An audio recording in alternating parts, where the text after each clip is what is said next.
Hi, I'm Jessica, and when I'm not drinking all the coffee, watching Razorback sports, or hanging out with my family of boys, it's my passion to help elementary music teachers just like you find your unique teaching style. My goal with this podcast is to share helpful tips, strategies, and to give you the motivation you need to gain momentum in your teaching so you can continue being the music teacher rock star you already are. Well, hey there, music teacher friend, and welcome back to the Elementary Music Teacher Podcast. I'm your host, Jessica Peresta, and you're listening to episode 98. Today is all about integrating music into science, and I've already done a couple other episodes about integrating music. So, episode 94 was about integrating music into reading, and episode 96 was about integrating music into math. I have a couple other episodes coming out soon about integrating with social studies and foreign language. So, like I said, today is all about science, and science and music is so much fun. There are truly so many things you can do with integrating music and science. There is a blog post that goes right along with what I'm saying in this episode, and you can head to thedomesticmusician.com and click on the blog tab, click on elementary music education, and then at the search bar at the bottom, you can just type in science integration. That was a lot of steps. So if you want to make it easier on yourself, just click on the show notes and you will see the link to the blog post there as well. So let's go ahead and get started. The first way to integrate music and science is with science and sound.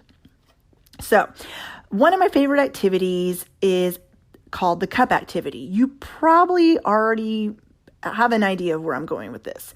You get a glass cup, you put different amounts of water in it, and then they make different sounds. So for example, grab any amount of cups, but I like to use between 8 to 10 cups, and then you put different amounts of water in there, like fill up one cup 1/4 of the way full, 1/3 of the way full, a half full, 1/8 of the way full, all the way, just different amounts of water in each cup. So they are looking different on each one, like looks like staircases going up kind of with water. If I'm trying to explain it as best I can without you visually seeing what I'm talking about over a podcast. Actually, as I'm thinking about it, this is another great way to integrate with math as well, because talk about learning with fractions. If the kids see a cup is halfway full and then another one's 1/3 of full, then you can definitely, this activity, you can integrate math and science. So I just wanted to throw that in there real quick before we keep going. So the next thing you do after you have different amounts of water in the cups is experiment with how each cup sounds, because science and sound is something that kids will learn in science, but it's also obviously musical as well, which is great to hear. Just mentioning the word sound and how they're going to be learning it in both subjects anyways will already help them integrate what they're learning in science and music, because they're like, wait a second, we're doing sounds in science, but we're also doing sounds every single time we go into the music room as well. So what you do is you fill up, like I said, different cups with different amounts of water, and then get a spoon. Okay, you're going to hit each cup with a spoon, and kiddos are going to quickly realize that the cups with less water will sound lower than the cups with more water in them. This definitely turns into a music lesson because they're comparing how instruments that sound lower or higher depend on how much air is in them and their size as well. Show the kids a tuba versus a piccolo and have them guess which one do they think might make the lower sound just by visually seeing it. Now, of course, this isn't the case with all instruments. Now, a piano is huge, but a piano also can make low and high sounds. But you could definitely bring in an instrument they can visually see that's big versus an instrument that's smaller to visually be able to see high and low. But on top of that, just being able to visually see how much water is in each cup and which ones will sound lower and higher. They can even make estimates, which is definitely a science skill as well. It's also a math skill, but estimate, what do you think is going to sound like when I hit each of these cups with a spoon? Why do you think it'll sound that way? Should we take away some water? How can we make some of the cups with the water sound the same? How can we make them have repeated notes? And then the kids will say, oh, pour some water out of that one, or put more water in that one to make them equal. So like I said, just a great way to also show them what a scale is. If you use 8 cups, then you could also put, let's say you're going from C to C, then you can put that amount of water in each cup to make it go all the way up step by step. So science and sound this is a great activity for teaching about sound, is just doing water in cups. The next thing is frequency in music. Frequency is definitely a part of music and science too. And that's one reason I love science, because kids are learning when they do units about sound and frequency and anything else they're learning in science. A lot of it is musical already without the kids even realizing it. So frequency in science is used in AC alternating current, radio waves, sound waves, and electrical signals in computers.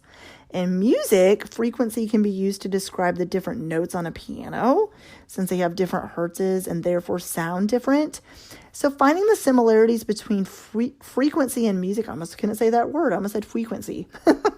But between frequency and music and science will be fun for students to experience. So mention to your kids the next time they hear music coming out of the radio, they're experiencing frequency. Then you and the science teacher can even collaborate on this and do a whole unit or series of lessons on frequency and compare and contrast what they're learning in music versus what they're learning in science, and then tie it all back together. The kids will love it because they're already probably learning about frequency in science. So when you bring it back to the music room and what they're learning in there and the different sounds that they're hearing make frequency and sound waves, they're going to love it. Okay, so the next way you can integrate science and music is to obviously, are you ready for it? Sing about science. Whoa. What? I mean, are you mind blown, guys? Okay. Students love to write and perform their own songs. You may or may not have already done a composition activity with your students. It doesn't matter if you have or have not, okay? But kids love to write songs. They love to sing songs. They love to make up songs. And so while studying a unit in science, like let's just use astronomy. I have one of my own kiddos. He loves planets. He loves astronomy. So that's kind of why that came to mind. But kids can write a song about the planets, stars, or the galaxy. Or you could even use these for rhythms. Like let's say you're teaching about quarter note, half note, eighth notes. Then write stars. Kiddos, what kind of note is that in music? They clap one time. It's a quarter note. Great job. What about planets? T. Oh, it's 2 eighth notes. Galaxy. T-ta or tika-t. Or you could even make it a triplet. Galaxy, galaxy, galaxy, galaxy. You could turn them into different rhythms by just using words that are, science words. But another thing is they can sing about the concepts that are learned. Kids, I don't know about you, but for me personally, when I was in school as an elementary age kid, I retained what I learned so much better when I sang the song, sang about the concept I was learning is what I was trying to say. So I completely did. Something that one of my teachers would teach about whatever subject, I still remember some of those songs to this day. So if you know that kids retain what they're learning easier by singing it, then why not help them remember something about science by singing it? So remind kids that when they sing about science, they're not only learning about science lessons, but their voices are also using sound waves too. Hello, going all the way back to frequency, right? So another thing to do with planets, for example, or words from astronomy, after the kids have used them in various rhythms, they could even sing it. Okay, let's see if we can sing it with pitches. Planets, and then you echo it after you. Stars, stars. Galaxy, galaxy. And then they're eventually going to get that song stuck in their head. So you could say, okay, we've talked about planets, stars, and galaxy. Can we create a whole song using these particular rhythms and these particular notes we just sang to make it into a whole song together? Then eventually ask the science teacher for other science words they're learning about astronomy, and you can make up a whole song learning it. And that teacher will completely appreciate you because you can say, you know what, this unit you're teaching about astronomy, for example, these kids can go back and sing this for you. And guess what's going to happen when it's time for them to take a test, for example? They're going to probably be in their little heads humming these songs that they've created to themselves, right? And so don't be afraid to I feel like this goes all the way back, and we have a whole episode about that, about how songwriting doesn't have to be difficult. Well, with that said, if you're creating a song with kids and you're sitting there like, how do I have them come up with a topic? How do I know how many measures? How do I know what words or what rhythms to use? Just do it like this. If you're integrating music with another subject, then if it's science or even any of the subjects, for example, use any of the things the teachers are already working on and create a song with students around that. It can be a whole class song that they're creating together, and it will completely help them retain what they're learning. Another way to integrate science and music is make a thunderstorm. This is one of my all-time favorite activities. It's so simple, yet so effective. And kids that are learning about weather and science, for example, will absolutely love this. So it's so easy, you guys. Okay, kids love to play instruments, right? So what better way to experiment with sounds and silences and frequency than by creating a thunderstorm? Talk about how thunderstorms start with the little sprinkles and then they turn into rain, then the thunder and lightning and the wind or whatever else is encompassed in a thunderstorm. Tornadoes, right? So you could even throw that in there too if you wanted to. After talking about, or actually there's also hail. I forgot about that part. But so after talking about how a thunderstorm starts and ends with sprinkling and then it builds up to all the other stuff that just happened that I named and then it goes all the way back to sprinkles until it eventually stops. Then pick out instruments that would work for each sound. So my favorites are shakers, drums, rhythm sticks, the rain stick, obviously, hello. And then also anything else you and the kids come up with. So how this works is, for the sprinkles, for example, let's say the sprinkles start out with the triangles. You point at that section. Let's say you have 3 kiddos sitting together or 5 or however many you determine, and they're sitting there and you're telling them, okay, make the sprinkle sounds, and they're playing them. The triangles just fastly. There's not really a rhythm. They're just making it sound like pitter patter rain. And then eventually you're looking at the shakers and that's when the rain comes in. And then you're pointing at the drums and they are only hitting like one beat. And then just like when your hand goes down in the air, that's when they're hitting the beat. Because thunder, it comes in and then it goes away. And then it comes in, and you can talk about that with the kids. Thunder doesn't just keep going and going and going and going and going unless they're in some kind of crazy thunderstorm. But explain how you want the thunder to sound, and then they're playing the drums. That's when it's going to come in. And then keep going, and whatever else you and your class have determined for the thunderstorm to have, whether it is hail and tornadoes as well, explain that. What instruments are you going to use for that? Are you going to also add any movement to represent the thunderstorm? Are you going to sing anything about the thunderstorm? Or are you going to just simply create a thunderstorm with instruments? And then the last thing I want to mention is go on a nature walk. On one of those completely nice days, then definitely take the kids outside. This does not have to be a long activity. It can even be just 10 to 15 minutes. Take the kids in front of the school and just walk around. And especially this works really effectively with your younger kiddos. Then walk around and discuss what they're hearing. A lot of times you're just going to have kids throw out like they hear car horns and things like that, which of course is probably most of the noise. And it also, of course, determines on where your school is at. If it's in a noisy part of town, this will be a lot harder to do than a school that's kind of like a little bit further behind a main road. But either way, and even if the kids are at home, encourage them to do this at their own homes. Go on a nature walk, and not just walking, but listen around you to hear what what you identify and what you hear. Sound is a part of music and science. Obviously, we just talked about that.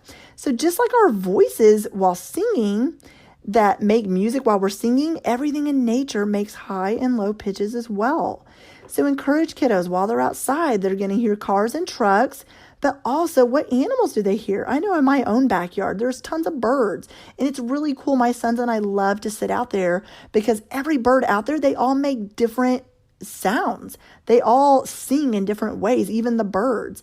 And what's cool is I always can hear these couple birds, like one will make a tweeting pattern, and then another one across the yard will it sounds like it's responding, and they'll keep going back and forth like that. And it's really neat that they each have their own individual pitches and rhythms and melodies that they're making. And so ask your students, do you hear any birds, and do you hear any different ones making different patterns, and what do the different birds sound like even at our school? Have them identify that. Have them identify if they hear any other animals making sounds, or insects chirping, or other kids playing, or construction workers, and whatever else is outside that they hear. Without realizing, the kids are getting outside time which is awesome for everyone, right? Just a change of scenery, but they're also experiencing sounds that are all around them and identifying the different noises they hear. They may have just never done that before or realized that just by being outside in nature, nature all around us is making music already and maybe kids just never really thought about it that way. So I hope that this is helpful to you. And if you're already integrating music and science with your kids, then awesome. I love it. And you may or may not already have ideas of things you're doing with your kids. So I would love for you to tag me on Instagram at Jessica Peresta and let me know, how are you integrating music with your students when it comes to science or even reading and math, which we have already discussed before? And let me know. And I'd love to share it with everyone on my Instagram as well so they can see what you have posted. So with that said, you guys have an amazing rest of your week, and I will see you next week with another episode. Bye.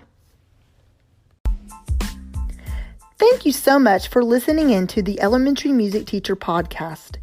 Be sure to subscribe to the podcast so you never miss an episode. And while you're there, I would love for you to review the show and leave a rating on iTunes. To find out more about how I can help you gain momentum in your elementary music teaching career, head to thedomesticmusician.com, where you'll find free downloads, courses, the blog, and so much more. Continue teaching music and never doubt the impact you're making each and every day in the lives of your students.